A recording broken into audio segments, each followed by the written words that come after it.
Take one. Happy Independence Day, as we just have recently celebrated the 4th of July and what that means in our country about freedom. Whether you celebrated it with fireworks or with a barbecue or splashing around the water, however you celebrated it, it's a reminder of the freedoms that are ours because of our country today. But then we look at our country today, and you begin to wonder, are those freedoms eroding? In fact, there might be a question that you have rattling around in your mind. Does Jesus have the power to change the world? In fact, we might even want to narrow it. Does Jesus have the power to change our country? And as we have seen over the early chapters of Mark's Gospel, especially in chapters 4 and 5, yes, indeed, Jesus has the power and the authority. In fact, we see one story where he calms the storm. There the disciples are frantic, and Jesus very calmly speaks a word, and he has this control over nature and calms the seas. The next story we hear about his power and authority over the spiritual realm as he casts the demon out of man. And then that ultimate power and authority as he raises his Jairus' daughter to life.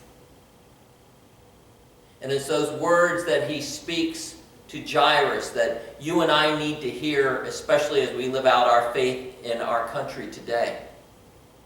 Do not fear, only believe. As Jesus moves into chapter 6 of Mark's Gospel, we see an opposition to the kingdom as he goes into his own hometown, into the synagogue of his own hometown, and they don't receive his teaching. In fact, they begin to question him. And this was just a taste of what was to come as he continued on that road to the cross. But it's a reminder to you and to me as we live out our faith that there is going to be an opposition to his kingdom as we try to proclaim it. And it's a taste of what is to come, especially as we've seen over the court decisions over the last several weeks. But we know the opposition is there because there are those who fail to understand Jesus. Too often what we hear in our country and also what we hear out of some of our pulpits is we want a Jesus who's a good time Charlie. We want a Jesus who we can sort of put the coin in the vending machine and push a button and out dispenses the blessings.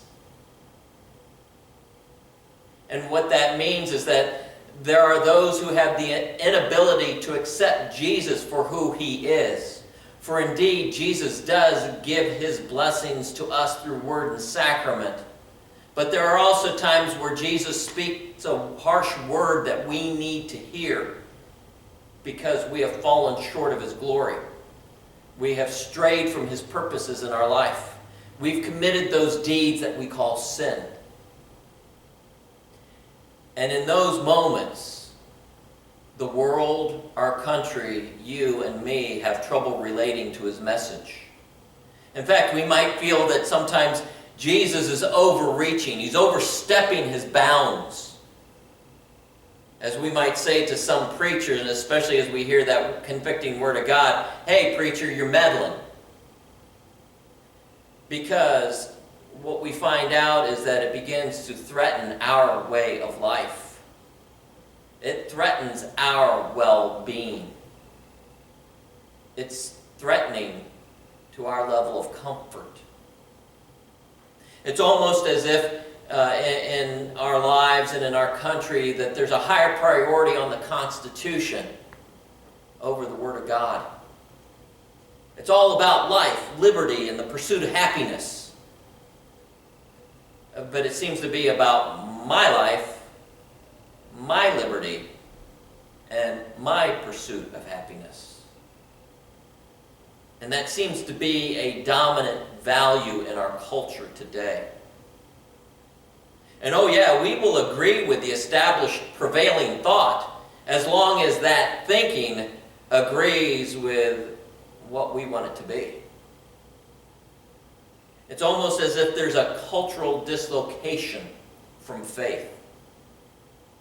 And that tends to be the root to the objection to Christ and the objection to Christianity. It's that place of unbelief. Unbelief that is in our world, unbelief that is in our country, unbelief that it is in our own lives. And what unbelief does is it has a dampening and resistant effect on God's activity. Unbelief impacts what God desires to do and what God can accomplish among us.